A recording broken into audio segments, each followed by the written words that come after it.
B2C sector का एक penny stock Titan ने राकेश झुनझुनवाला सर के लिए एक गोल्ड माइन खड़ी कर दी। इतना ही नहीं, टाइटन के बाद में B2C सेक्टर में, ज्वेलरी सेक्टर में यहाँ पे कल्याण ज्वेलर्स ने भी अपने इन्वेस्टर के लिए बहुत बड़ा पैसा बनाया। उसके बाद में B2B सेक्टर ज्वेलरी में यहाँ पे देखा जाए तो स्काई गोल्ड जो है वो लीडिंग पोजीशन पे है और उसको अगर कोई बीट कर सकता है। अगर यहाँ पे स्काई गोल्ड की ग्रोथ रेट देखेंगे तो बहुत बढ़िया ग्रोथ से यहाँ पे स्काई गोल्ड जो है यहाँ पे बढ़ता हुआ दिख रहा है, जो कि अराउंड 100% की ग्रोथ रेट यहाँ पे स्काई गोल्ड की होती हुई दिख रही है। और उसको बीट करने वाले एक प्लेयर के बारे में हम बात करेंगे जिसका नाम है आशापुरी गोल्ड्स लिमिटेड। जी हाँ दोस्तों, इस स्टॉक के बारे में बात करेंगे, इस पेनी स्टॉक के बारे में बात करेंगे। नमस्ते दोस्तों, मैं संदीप पाउटी स्वागत करता हूं आपका संदीप पाउटी ग्रोइंग कम्युनिटी में। आज के वीडियो में देखेंगे आशापुरी गोल्ड के बारे में, क्या है इसके फ्यूचर प्लान, क्या कैपेसिटी एक्सपेंशन करने जा रही है, कैसा रहेगा कैपेक्स, और उसके बाद में क्या कंपनी ने फ्यूचर गाइडेंस दिया है फॉर द फाइनेंशियल ईयर 2026 के लिए। इतना ही नहीं, अगर यहाँ पे कंपनी अच्छी ग्रो कर रही है तो उसके साथ में कुछ रिस्क भी जुड़े हुए हैं, वो रिस्क भी हमें समझने जरूरी है। बिकॉज ऑफ अगर ये रिस्क अगर ट्रिगर होते हैं तो बहुत बड़ा लॉस हमें यहाँ पे हो सकता है। उसके लिए इन सभी सवालों का जवाब जानने के लिए हमारे साथ जुड़े अंत तक। जैसे कि हम हमेशा कहते हैं, लर्निंग है तो ही अर्निंग है। चलिए कुछ नया सीखते हैं। दोस्तों, सबसे पहले कंपनी का बिजनेस मॉडल समझेंगे। पहले तो इसका कौन कॉल अभी चालू हुआ है, उसके वजह से जो क्लियरिटी जो है वो आना शुरू हुई है, जो कि एक अच्छी बात है। बिकॉज ऑफ किस तरह से डायरेक्शन में चीजें जाएंगी वो अगर क्लियर नहीं है तो बड़ा एलोकेशन हम यहाँ पे नहीं कर सकते, पहली बात। दूसरी बात, ये पीपीटी डिक्लेयर नहीं करते, उसके वजह से जो बाकी की चीजें जो है हमें दिखेगी नहीं। सो इसके लिए हमें यहाँ पे स्क्रीनर का यहाँ पे सहारा लेना होगा। तो यहाँ पे देख सकते इनकॉर्पोरेट हुई थी इन 2008 में, जो कि यहाँ पे देखेंगे तो गोल्ड ऑर्नामेंट्स एंड जो आर्टिकल्स है वो वेरियस डिजाइन में ये प्रोवाइड करने का काम करती है। उसके बाद में देखेंगे तो बहुत सारे डिजाइन जो है वो यहाँ पे जो है वो देते हैं, कौन कौन से कहाँ पे रीजन में, उसके बारे में हम आगे बात करेंगे। यहाँ पे देखेंगे तो उनका कहना है कि ट्रेडिंग कर रहे थे टिल द मार्च 2019 तक। और उसके बाद में देखेंगे तो यहाँ पे उनका एक शोरूम भी है, वो है अराउंड 2900 स्क्वायर फीट का इनका एक शोरूम है, वो है अहमदाबाद में। उसके बाद में अगर हम नीचे आते तो प्रोडक्ट कैटेगरीज कौन कौन सी होती है, तो यहाँ पे देख सकते हैं कि पोटा ज्वेलरी कलेक्शन, उसके बाद में कुंदर ज्वेलरी, घाट ज्वेलरी करके इनके कलेक्शन से प्रोडक्ट की कैटेगरीज है। उसके बाद में कौन कौन से प्रोडक्ट ये ऑफर करते हैं, नेकलेस, बैंगल्स, ब्रिडल्स, उसके बाद में चोकर्स, और ये ऐसे प्रोडक्ट यहाँ पे जो है वो यहाँ पे डेवलप कर रहे हैं या फिर प्रेफर कर रहे हैं अपने कस्टमर के लिए। उसके बाद में company increase the manufacturing capacity इस प्रीमाइसेस यहाँ पे अहमदाबाद में अराउंड 2194 स्क्वायर फीट। इसके बारे में हम बात करेंगे डीप में जब उनके कॉन कॉल के डिस्कशन करेंगे। उसके साथ साथ कंपनी के ब्रांचेज जो है वो कहाँ पे, ये हम यहाँ पे देख सकते हैं कि कंपनी के ब्रांचेज जो है वो फॉर द FY 2023 में ये कंपनी के ब्रांचेस है जो कि बैंगलोर, दिल्ली और मुंबई में है। उसके बाद में क्लाइंट देखेंगे तो इतनी छोटी कंपनी है, आप देख सकते हैं यहाँ पे जस्ट ओनली 217 करोड़ का मार्केट कैप है। और उसके बावजूद ये कंपनी किसको सर्व कर रही है, तनिष्क, मालाबार, गोल्ड डायमंड्स, उसके बाद में यहाँ पे बड़े बड़े जो है वो क्लाइंट इनके साथ में जुड़े हुए। That is the good thing, because of इतनी छोटी कंपनी के ऊपर ट्रस्ट करना, जो कि एक तनिष्क जैसा प्लेयर है, नॉट ए जोक। उसके बाद में उन्होंने फंड राइजिंग भी डिक्लेयर किया था, और उसके बारे में हम डिटेल बात करेंगे जब भी हम यहाँ पे कॉन कॉल डिस्कशन करेंगे। सो दोस्तों, अभी बात आती है कि कंपनी का फाइनेंशियल ईयर 2000 क्वार्टर का यहाँ पे रिजल्ट कैसा लगा। देखिए, एक्सेप्शनल रिजल्ट लगा है दोस्तों, बिकॉज ऑफ B2B सेक्टर में जो पेयर्स है ना, उसको स्काई गोल्ड के बाद में इसका नंबर आता है, और वो वैल्यूएशन ये री रेटिंग, इसके बारे में हम आगे बात करेंगे। देखिए, पहले तो यहाँ पे रिजल्ट देखिए, जो कि यहाँ पे मार्च 2024 में 50 करोड़ का लास्ट ईयर रेवेन्यू बनाया था, अभी बना है रेवेन्यू 83 यानी 84 करोड़, और इसकी ग्रोथ देखेंगे तो 65% की। और पिछले कुछ क्वार्टर के ग्रोथ देखेंगे ना, यहाँ से देखिए, यहाँ पे फिनोमिनस ग्रोथ यहाँ पे कंपनी ने डिलीवर की है। इतना ही नहीं, ग्रोथ के साथ साथ कंपनी के मार्जिन्स भी यहाँ पे जो है वो अच्छे खासे बढ़ रहे हैं। और उसके बाद में भी हम इसके बारे में बात करेंगे 1.33 के बारे में, जो कि आपको यहाँ पे जो एक्सेप्शनल दिख रहा होगा। उसके बाद में नेट प्रॉफिट भी कंपनी का यहाँ पे ग्रो होते हुए दिख रहा है, और ये डिक्लाइन हुआ है बिकॉज ऑफ मार्जिन्स, इसके बारे में हम बात करेंगे आगे। उसके बाद में ईयर ऑन ईयर बेसिस पे देखिए किस तरह का परफॉर्मेंस कंपनी का होते हुए दिख रहा है। 92% की ग्रोथ यहाँ पे सेल्स में, एक्सेप्शनल जो कि 103% की स्काई गोल्ड की थी, वो ये 92% की लेके आई है। इसका बेस इफेक्ट जो है ना वो कम है। उसके बारे में हम बात करेंगे, री रेटिंग कैसा होगा। उसके बाद में पैड भी अराउंड यहाँ पे देखेंगे तो 60% से पैड भी यहाँ पे प्रॉफिट बिफोर टैक्स नहीं, ये अराउंड यहाँ पे देखेंगे तो पैड भी अच्छा खासा बढ़ा है और ईपीएस भी यहाँ पे ग्रो होते हुए दिख रहा है। और यहाँ पे अभी तक स्टॉक को री रेटिंग नहीं मिला है ईपीएस की ग्रोथ होने के बावजूद, उसके वजह से कुछ कंसर्न है, उसकी वजह से मार्केट वेट कर रहा है और भी अगर अच्छा परफॉर्मेंस देता है तो। सो दोस्तों ये हो गई यहाँ पे ये सभी चीजें। अभी डिस्कस करेंगे कौन कौन में क्या क्या चीजें हुई है, बहुत बढ़िया आपको यहाँ पे इंसाइट मिलने वाले। चलिए सो दोस्तों पहले तो हम बात करेंगे कि कंपनी के परफॉर्मेंस के बारे में फाइनेंशियल 2024 के अगेंस्ट में 25। यहाँ पे देखिए रेवेन्यू देखेंगे तो 166 करोड़ का रेवेन्यू 317 करोड़ तक चला गया, यानी 90% की ग्रोथ यहाँ पे रेवेन्यू में एक्सेप्शनल। उसके बाद में ईबिटा देखेंगे, ईबिटा 11 करोड़ का ईबिटा जो है वो 17 करोड़ चला गया है, 47% की ग्रोथ है। उसमें भी ये जो है वो परसेंट क्यों हुए कम हुए, बिकॉज ऑफ कंपनी यहाँ पे कंटिन्यूसली जो है कैपेसिटी एक्सपेंशन कर रही है, उसके बारे में हम बात करेंगे। पैट की बात की जाए तो अराउंड पैट 56% से 57% से बढ़ा है और ईपीएस भी अराउंड 27% से बढ़ा है। ओके, यानी ये सभी मैट्रिक जो है वो फिनोमिनस दिखा रहा है। उसके बाद में दोस्तों देखेंगे तो यहाँ पे देखिए कंपनी ने फाइनेंशियल ईयर 2023 में यहाँ पे अराउंड 40% कैपेसिटी जो है वो कंपनी ने यूटिलाइज की थी। आउट ऑफ 500 केजी का उनके कैपेसिटी था, वो 40% यूटिलाइज की थी। बट फाइनेंशियल ईयर 24 के बाद में यहाँ पे देखिए 93% यहाँ पे कैपेसिटी जो है वो यूटिलाइज कर चुके हैं।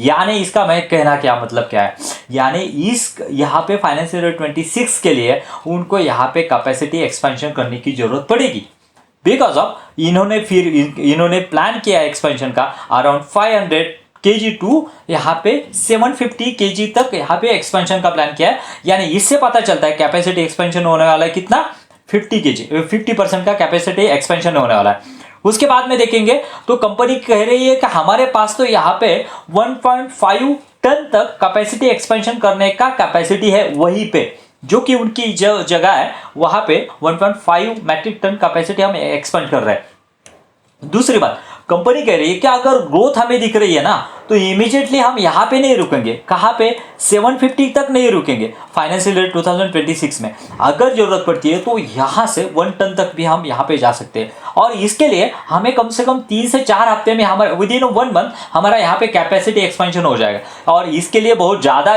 जो है वो टाइम नहीं लगने वाला है, जो कि एक अच्छी बात है कंपनी के लिए। अगर रेवेन्यू की फिजिबिलिटी अच्छी आती है तो वो ग्रो कर सकते हैं। बिकॉज ऑफ क्या हुआ है ना, फिलहाल जो बहुत सारी B2B कंपनियां है ना वो स्टॉप हो गई। आपने आरबीसी ज्वेलर जो उनको भी देखा होगा, कैपेसिटी उन्होंने एक्सपेंशन का स्टॉप किया हुआ है। बिकॉज ऑफ क्या हुआ है, जो कि जिस तरह से गोल्ड की प्राइसेस जो बढ़ गई है ना उसके वजह से वॉल्यूम ग्रोथ नहीं आ रहा है। मतलब क्या, जो पहले अगर 50,000 पर 10 ग्राम का अगर पे करने पड़ते थे, अभी 1 लाख पे करने पड़ते हैं। मतलब क्या, जो 20 ग्राम या फिर 2 तोला लेने वाले थे वो अभी 1 ही तोला ले रहे, यानी वॉल्यूम कम हो गया लेकिन वैल्यू जो है वो बढ़ गई है। उसके बाद में यहाँ पे देखेंगे तो इनका क्या कहना है, यहाँ पे जो ग्रोथ हुई है ना, जो 90% वैल्यू में ग्रोथ हुई है, वॉल्यूम में भी हमारे पास कितना ग्रोथ है तो 61% की ग्रोथ है यहाँ पे हमें वॉल्यूम में दिख रही है। यानी वॉल्यूम में भी ग्रोथ है और वैल्यू में भी ग्रोथ है, दोनों का अगर कॉम्बिनेशन भी होता है that is a good thing for the company. उसके बाद में देखेंगे इनके पास कौन कौन से कलेक्शंस है, यहाँ पे देख सकते हैं। यहाँ पे अनाया करके कलेक्शन है, पोल्की नेचुरल, और उसके बाद में पैन इंडिया में इनका प्रेजेंस है और ये जो है पैन इंडिया लेवल पे यहाँ पे सेल करते हैं। उसके साथ साथ यहाँ पे पॉज करके आप देख सकते हैं कौन कौन से ब्रांड है और कहाँ पे ये सेल हो रहे हैं। और स्पेशली इनका क्या कहना है ना, जो प्रोडक्ट है जो इनिवल कल्चरल वाइज, उसके साथ साथ यहाँ पे स्पेशली फेस्टिव सीजन में इनकी डिमांड जो है वो बढ़ जाती है। उसके बाद में अगर हम आते हैं आगे तो यहाँ पे देखेंगे तो what is the current client base of the footprint.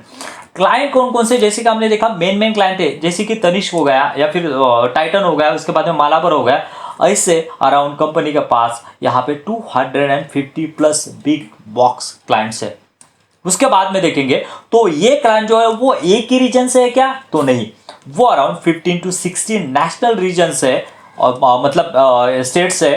और उसके साथ साथ देखेंगे तो उनके आउटलेट जो है, वो उनके क्लाइंट के आउटलेट जो है वो अराउंड 2000 प्लस शोरूम को यहाँ पे सप्लाई कर रहे हैं। दैट इज ये दर्शाता है इतनी छोटी यानी 200-250 करोड़ वाली कंपनी पैन इंडिया लेवल पे पहुंच चुकी है, उसके क्लाइंट पैन इंडिया लेवल पे और 2000 जो शोरूम से उनको सर्व कर रहे हैं। और एक बात यहाँ पे देखेंगे तो रिपीट ऑर्डर जो है वो टॉप 10 क्लाइंट से 48% के यहाँ पे ऑर्डर आ रहे हैं और वो रिपीट ऑर्डर आ रहे हैं। मतलब क्या है, अगर कोई क्लाइंट उनको अगर रिपीट ऑर्डर दे रहा है तो उसका ट्रस्ट जो है वो मैटर करता है। बिकॉज ऑफ अगर आपको ट्रस्ट नहीं है तो उस तरह से रिपीट ऑर्डर नहीं आएंगे। उसके बाद में देखेंगे जैसे कि हमने देखा 222 यहाँ से इसका डाइवर्सिफिकेशन हमें यहाँ पे मिलेगा। देखिए नेशनल जो रीजन क्लाइंट है ना तो उसका रेवेन्यू आता है 222 करोड़ का और यहाँ पे बिग ब्लॉक्स का जो है वो अराउंड 93 to 94 करोड़ का जो है वो कंट्रीब्यूशन करते हैं in the terms of revenue. उसके बाद में अगर हम आगे आते हैं तो यहाँ पे देख सकते हैं कि कंपनी का जब पूछा गया कि एक्सपोर्ट का क्या प्लान है, डोमेस्टिक में तो बहुत बढ़िया कर रहे हैं, तो कंपनी का कहना है तो फिलहाल तो हमारा एक्सपोर्ट का कोई प्लान नहीं, बिकॉज ऑफ जिस तरह से यहाँ पे पेनिट्रेशन बढ़ रहा है ना अनऑर्गेनाइज प्लेयर से ऑर्गेनाइज प्लेयर की तरफ, हम यहाँ पे इसका बेनिफिशियरी होना चाहते हैं। और एक्सपोर्ट फिलहाल तो हमारे पास तो एक्सपोर्ट का लाइसेंस है, कंपनी के पास जो है वो एक्सपोर्ट का लाइसेंस है, लेकिन हम यहाँ पे फिलहाल इंडियन मार्केट के ऊपर फोकस करना चाह रहे हैं। बिकॉज ऑफ हमें यहाँ पे सबसे ज़्यादा अगर ग्रोथ कहाँ पे दिख रही है तो इंडियन मार्केट में। ऑब्वियसली हर कोई इंडियन है वो जो है वो ज्वेलरी प्रेफर करता है for the purpose of investment. So इसीलिए यहाँ पे कंटिन्यूसली जो अनऑर्गेनाइज मार्केट है ऑर्गेनाइज मार्केट है वो शेयर जो अपना गेन करते हुए हमें यहाँ पे दिखेगा। उसके बाद में तो जब पूछा गया कंपनी का को जो प्राइस फ्लक्चुएशन है, बिकॉज ऑफ क्या है ना ज्वेलरी सेक्टर में एक बहुत बड़ा थ्रेट होता है कि जो प्राइस फ्लक्चुएट होती है। आपने अगर देखा होगा पिछले 6 महीने में गोल्ड के प्राइसेस जो अराउंड 40% बढ़े, 60,000 से गोल्ड अभी 1 लाख के यहाँ पे नजदीक यहाँ पे ट्रेड करते हुए दिख रहा है। तो कंपनी का क्या कहना है, तो हमारे पास हेजिंग स्ट्रैटेजी जो कि one of the best strategy in the gold sector. Hedging strategy fix price, यहाँ पे हम जो फिक्स प्राइस पे करते हैं उसके लिए हेजिंग जो है हम करते हैं, और हम फिक्स जो सेल्स है वो डायनामिक प्राइस यहाँ पे प्लेस करते हैं। ओनली वेज जो हम एडवांस पे यहाँ पे प्राइस जो लॉक करते हैं उसी को हम क्या करते हैं यहाँ पे हेज करते हैं। उसके वजह से ये जो वॉलेटिलिटी है जो ये जो वॉलेटिलिटी है प्राइस की, हम यहाँ पे बैलेंस बना के सकते हैं। मतलब क्या है, उन्होंने अगर गोल्ड ले लिया और 1 लाख को गोल्ड ले लिया और 2 महीने के बाद में अगर वो गोल्ड जो है वो डाउन आ गया और 80,000 हो गया तो उसको तो 20,000 का लॉस होगा, लेकिन वो प्राइस हेज होने की वजह से यहाँ पे आपको 1 लाख के हिसाब से जो डिप्रिसिएशन रहेगा वो मिलेगा। उसके बाद में अगर देखेंगे तो कंपनी का कहना है कि वर्किंग कैपिटल साइकिल जो है वो हमारा डिक्लाइन हुआ है। यानी क्या हुआ, 160 डेज तक यहाँ पे वर्किंग साइकिल जो है, मतलब अगर आपने इन्वेंट्री बनाई और जो सेल हुई और उसके बाद में वो पैसा आने तक 160 डेज में अभी आता है, जो कि पहला 200 डेज में आता था। अगेन एक गुड साइन है, अगर छोटी कंपनी को पैसा अगर जल्दी रिकवर होता है that is also good sign. उसके बाद में what are the EBITDA margin improvement leverage, तो कंपनी का कहना है कि हमारा जो ईबिटा जो है मार्जिन जो है वो और भी ग्रो हो सकता है। क्यों हो सकता है, तो कंपनी का कहना है कि ये जो पोल्की और डायमंड ज्वेलरी है ना उसकी सेल्स जो है और उसके साथ साथ कैप्सूल्स कलेक्शन है ना उसके ऊपर हम फोकस कर रहे हैं, और जिसके ऊपर फोकस करेंगे वो अगर अच्छा मार्जिन दे रहा है आपको तो हो सकता है कि फ्यूचर में इसका मार्केट शेयर बढ़ जाए, और मार्केट शेयर बढ़ने की वजह से ईबिटा मार्जिन जो है वो भी यहाँ पे बढ़ जाएंगे। लेकिन बढ़ेंगे क्या पता नहीं, उसके लिए हमें उसको ट्रैक करना होगा। ट्रैक करने के लिए चैनल को सब्सक्राइब करना होगा, क्योंकि ये बहुत ही छोटा प्लेयर अगर आपको यहाँ पे अच्छे वैल्यूएशन पे मिल जाता है ना तो आपको बहुत बड़ी वेल्थ क्रिएट करके दे सकता है। सो चैनल को वीडियो का लाइक और चैनल को सब्सक्राइब कीजिए ऐसे वीडियोस के लिए, और इसी यहाँ पे ये स्टॉक को फ्यूचर में ट्रैक करने के लिए जल्दी इसको Q1 के भी रिजल्ट आने वाले हैं। जी हाँ, उसके बाद में इनका क्या कहना है, ईबिटा मार्जिन जो है वो एक्सपेक्टेड है 2 to 3 ईयर्स सस्टेन करना। Again that is a good thing. उसके बाद में देखेंगे तो कंपनी ना वॉल्यूम में क्या क्या चेंजेस होने हैं, जैसे कि हमने बात किया वॉल्यूम 440 का FY26 का टारगेट है 660 to 680 तक लेके जाने का, यानी 50% की ग्रोथ हो सकता है। जरूरत पड़े तो उससे ज्यादा भी कैपेक्स जो है वो कंपनी कर सकती है, यानी इससे हमें रेवेन्यू की फिजिबिलिटी मिल देगी। यहाँ पे देखिए जो कि कंपनी ने रेवेन्यू बनाया है 317 करोड़ का फॉर द 2025 में, और कंपनी का टारगेट है ये देखेंगे तो 470 to 80% का टारगेट है, यानी ये निकल के आता है 55 to 60% की ग्रोथ। ये जो है फिनोमिनस ग्रोथ है in the sector of B2B। इसका इससे ज्यादा अगर B2B में देखेंगे ना ग्रोथ गाइडेंस, तो सिर्फ स्काई गोल्ड का है। और अगर यहाँ पे स्काई गोल्ड उसको बीट नहीं करता है, या फिर उसका बेस बढ़ जाता है और उसको जो है वो उसका पेस जो है वो घट जाता है, तो हो सकता है कि ये जो कंपनी है आशापुरी गोल्ड उसको सरपास करके उसका पी का रेटिंग हो सकता है। पी कितना है वो भी हम आगे देखेंगे, और कितना वैल्यूएशन चीप है उसके बारे में हम बात करेंगे। उसके बाद में देखेंगे दोस्तों, तो कौन कौन सी ज्वेलरी है और कितने टाइम में वो बन जाती है। तो देखिए, एंटीक ज्वेलरी जो है वो यहाँ पे पहले तो क्या होता है, जब भी ज्वेलरी बनाते हैं ना, तो बेसिकली उसका स्केच निकाला जाता है। ये तो या तो मैनुअली निकाला जाता है, या फिर वो जैसे कि कैड कैम वगैरह होते हैं 3D इफेक्ट्स है, उससे जो है उसका स्केच किया जाता है। स्केच करने के बाद में 20 to 25 डेज में उसका प्रोडक्ट रेडी हो जाता है फॉर द डिलीवरी। टेम्पल का देखें तो 18 to 20 डेज में होता है। पोल्के और डायमंड का देखें तो 21 to 24 डेज में होता है, यानी अराउंड देखेंगे तो 20 to 25 डेज में इनका जो है वो प्रोडक्ट रेडी हो जाता है, इंक्लूडिंग डिजाइन। उसके बाद में देखेंगे तो यहाँ पे जो कंपनी का जो डिफ्रेंशिएट करता है, मतलब क्या है, जो बाकी के बड़े बड़े प्लेयर है उनसे ये इनको अलग क्यों बताता है, तो उनका कहना है कि फाइनेंशियल ईयर 23 में इनके पास अराउंड 18,000 का जो कलेक्शन है वो था, किसका, डिजाइन्स का। ये जो ज्वेलरी बनाते हैं उनका 18,000 जो है वो डिजाइन्स थे, और विद इन 25 में ये अराउंड 25,000 तक चला गया। यानी आप डिफ्रेंशिएट कर सकते हैं, विद इन 2 ईयर्स के टाइम स्पैन में इन्होंने 7,000 डिजाइन जो है वो बना दे रहे हैं। इससे समझ में आता है कि किस तरह के R&D यहाँ पे हो रही है, और किस तरह का जो कस्टमर के रिक्वायरमेंट है यहाँ पे फुलफिल हो रही है। उसके बाद में देखेंगे तो rapid dispatch maintain the inventory. उसके बाद में देखेंगे तो जो कि 4 कलेक्शन हमने यहाँ पे देखे, और कॉम्पिटिटर लैकअप।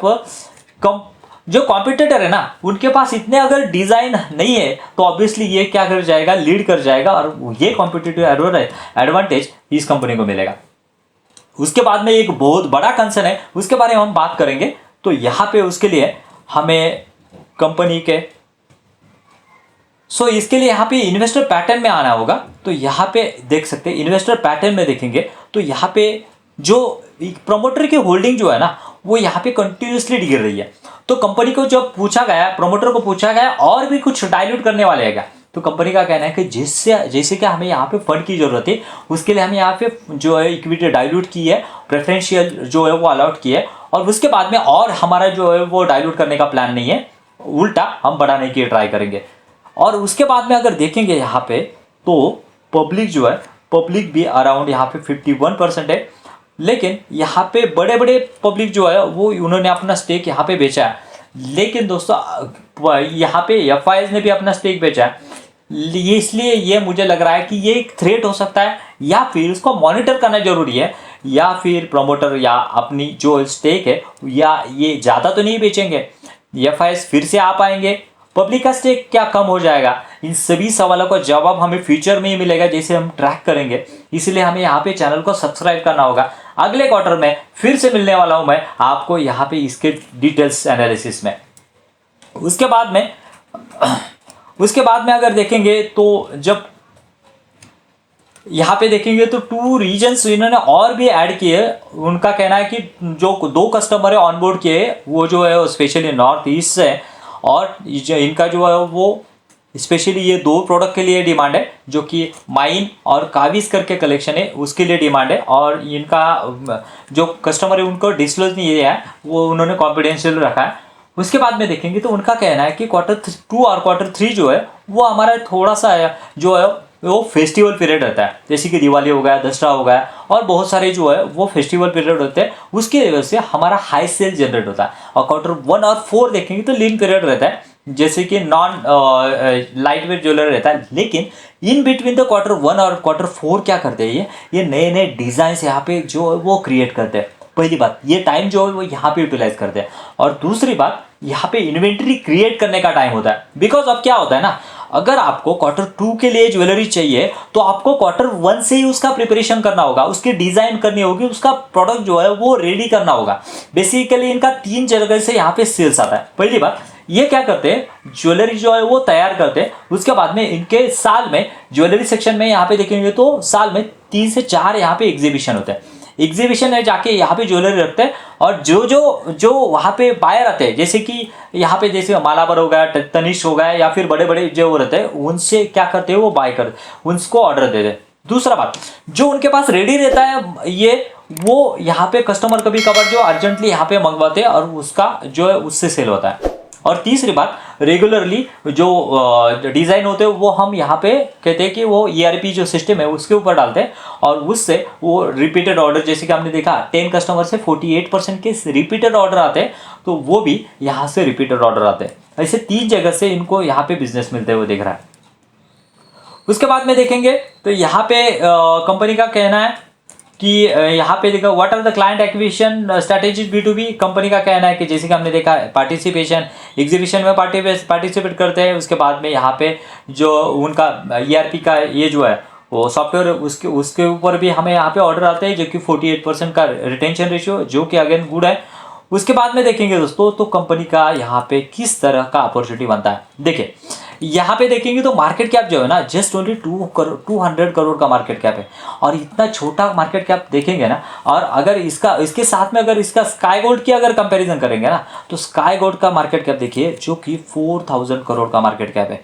यानी मार्केट कैप में देखेंगे तो अराउंड 25 टाइम्स यहाँ पे छोटा है ये, जो कि एक यहाँ पे दर्शाता है कितना इमेंस स्कोप है। दोनों की कंपैरिजन हम कर रहे हैं, स्काई गोल्ड उसका बेस जो है वो बड़ा होता जा रहा है और उसी वजह से यहाँ पे प्राइस टू अर्निंग देखें तो 35 का प्राइस टू अर्निंग है, यानी पी जो है वो बहुत हाई हो चुका है स्काई गोल्ड का। और अगर यहाँ पे बात करेंगे हम यहाँ पे आशापुरी गोल्ड की, तो पी जो है वो जस्ट ओनली 18 का है, जो कि अगर यहाँ पे पेग रेशियो देखेंगे तो 0.2 का है, यानी ये बहुत ही अंडर वैल्यूड है। अगर ये अपना जो यहाँ पे ग्रोथ गाइडेंस जो दिया है उन्होंने 55 to 60% का, उसको अचीव करता है, और अगर स्काई गोल्ड में थोड़ा बहुत भी ऊपर नीचे हो जाता है गाइडेंस अचीव करने में, तो ये स्टॉक जो है वो रॉकेट बन सकता है ऑब्वियसली, बिकॉज ऑफ यहाँ पे बेसिकली बाकी के जो प्लेयर है ना, आरबीजी ज्वेलर्स जो है उसने अभी क्या किया, B2B से छोड़ के B2C में जाना चालू कर दिया।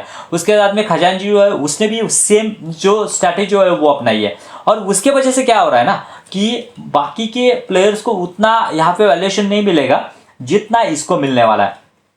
उसके बाद में देखेंगे प्रॉफिट ग्रोथ, सेल्स ग्रोथ बहुत ही फिनोमिनस है, और डेट कुछ भी नहीं है। ये एक बहुत बड़ा स्ट्रॉन्ग पॉइंट हो सकता है दोस्तों। बेसिकली जैसे कि मैंने कहा ना, इक्विटी इन्होंने डाइल्यूट किया है, तो इक्विटी डाइल्यूट किया है बिकॉज ऑफ इन्होंने डेट नहीं लिया, समझ रहे हैं।